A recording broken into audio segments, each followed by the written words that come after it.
They would make fun na malaki yung gilagid ko. They would make fun na... Nanay mo? Nanay ko. Yun yung pinakamasakit. Purot sa puso ng mga netizens ang naging panayam sa adult content creator na si Salome Salvi na mapapanood sa YouTube channel ni Tony Gonzaga na Tony Talks nitong linggo April 21, 2024.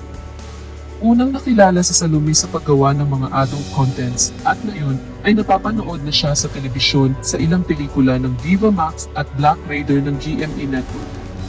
Hindi napigilan ni Salome ang mapaluha nang balikan niya ang kanyang naging trauma na dala-dala niya simula pagkabata. Inamin niya na lumaki siya sa isang narcissistic household kung saan mismo sa kanyang mga magulang siya nakaranas ng pambubulyo.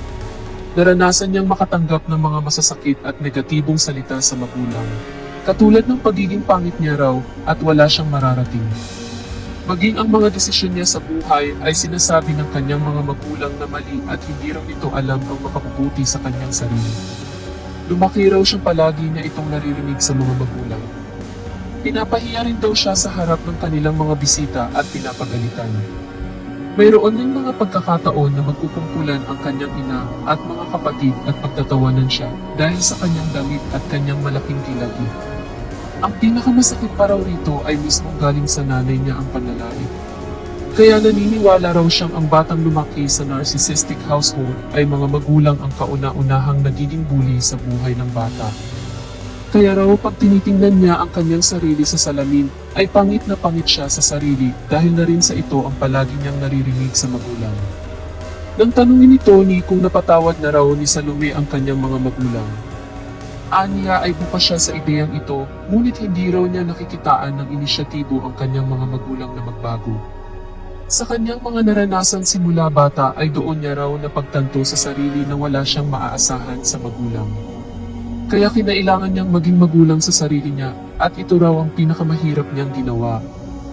Na kapag kailangan niya ng karamay ay wala siyang maasahan, maging sa pinansyal man o emosyonal na suporta. Siya ang nagtaguyod sa kanyang sarili. Kaya palagi niyang iniisip na kailangan pag-igihan niya ang kanyang mga ginagawa para sa kanyang kinabukasan. Dagdag pa niya ay mayroong nakapagsabi sa kanya na nakakalungkot na kinailangan pa niyang pagdaanan na pumasok sa paggawa ng mga adult content at kinailangan niyang baguhin ang sarili upang maging si Salome para lang mapatunayan sa kanyang sarili na mali ang sinabi ng kanyang mga magulang sa kanya noon na siya ay pangit.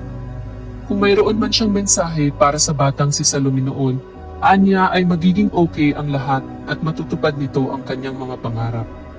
Lahat ng atensyon na ninanais niya noon ay makukuha niya.